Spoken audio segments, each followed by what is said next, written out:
you, what's your role, and who do you work for? So Etienne Schwartz, CTO of Commodore, and I work for Commodore. Which 3 Kubernetes emerging tools are you keeping an eye on?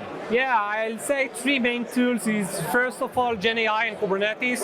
It's not really a tool, but a set of tools, but I'm seeing a lot more adoption of trying to use GenAI to solve Kubernetes problems, and there's a very popular open source project dedicated to that.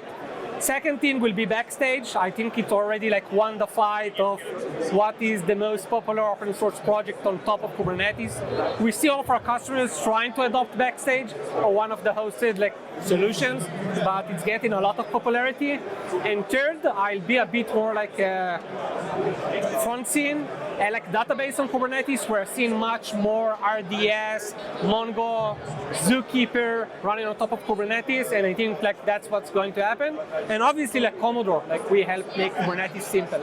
These questions are from podcasts that we've done. This first one is about availability and platform engineering. One of our guests, Hans, compared delivering software now to 20 years ago. He mentioned that while downtime was acceptable in the past, it isn't today. Hence, building platforms on top of Kubernetes requires more tooling than ever. Is it possible to keep tool sprawling at bay? What kind of tools are essential for building mission-critical platforms?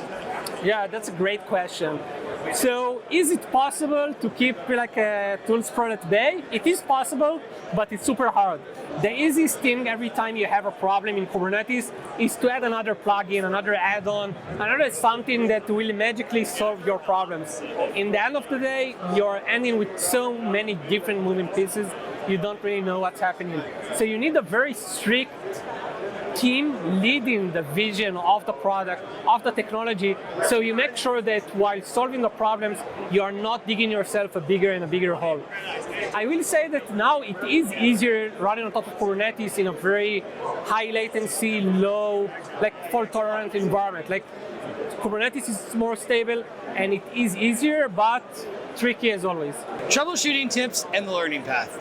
One of our guests, Alex, spent several weeks troubleshooting an issue with Kubernetes, which required the team to explore the kernel code. He stressed the importance of learning while troubleshooting. Is there any practical advice that you've learned during the years regarding debugging?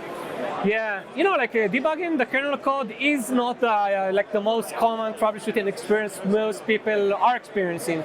I think the best thing I can give as a recommendation is to really learn from past incidents, and not only to understand the issue itself, but also how did things used to work before that issue. Like one of the most common issues in Kubernetes is around network problems. And people are solving I need to change something small in my Nginx or whatever. They don't really understand the full scale and the full impact of how does network works in Kubernetes and what originated my problem that I'm experiencing. So learn from past incidents and learn the why did it happen, not only solve the problem right here, right now. Monitoring in DNS. One of our guests, Ferris, described an incident in which core DNS pods were not scaling, degrading connectivity for the rest of the cluster. They had monitoring set up in the cluster, but this didn't prevent the issue. With so many metrics you could observe, how do you make a mental model for what's really important to measure? So first of all, I'm a bit biased. Commodore does help with managing the core services. I think when it comes to Kubernetes, you need to manage on one side the infrastructure itself, the nodes, the cluster, and so on. Secondly, what we call core services, core DNS, API server, proxy, kube proxy, all of the services that Istio sometimes, if you're running Istio, all of the things that have impact on top of all of your system, even they look like application, they are actually infrastructure code in disguise. So make sure that you are monitoring those with the same vigor that you are monitoring your infrastructure. Kubernetes turned 10 years old this year. What should we expect in the next 10 years to come? Much more Kubernetes. I think Kubernetes on edge, Kubernetes on retail is becoming more and more popular. And in 10 years, I'll be honest, I think Kubernetes by itself is going to be a bit smaller. It's becoming like the Linux, basically, which means that someone will build something on top of Kubernetes that will make life easier.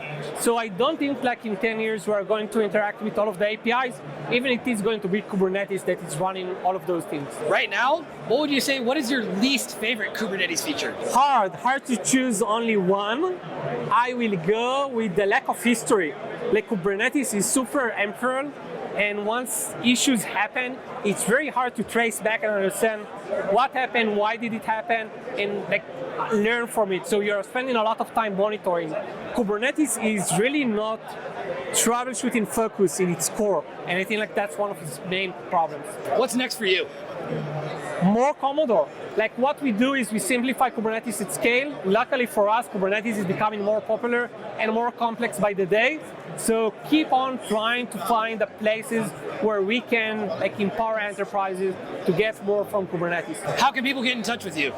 Over LinkedIn, email, Slack, Commodore Slack channel, pull requests over on our open source. Like I'm very available.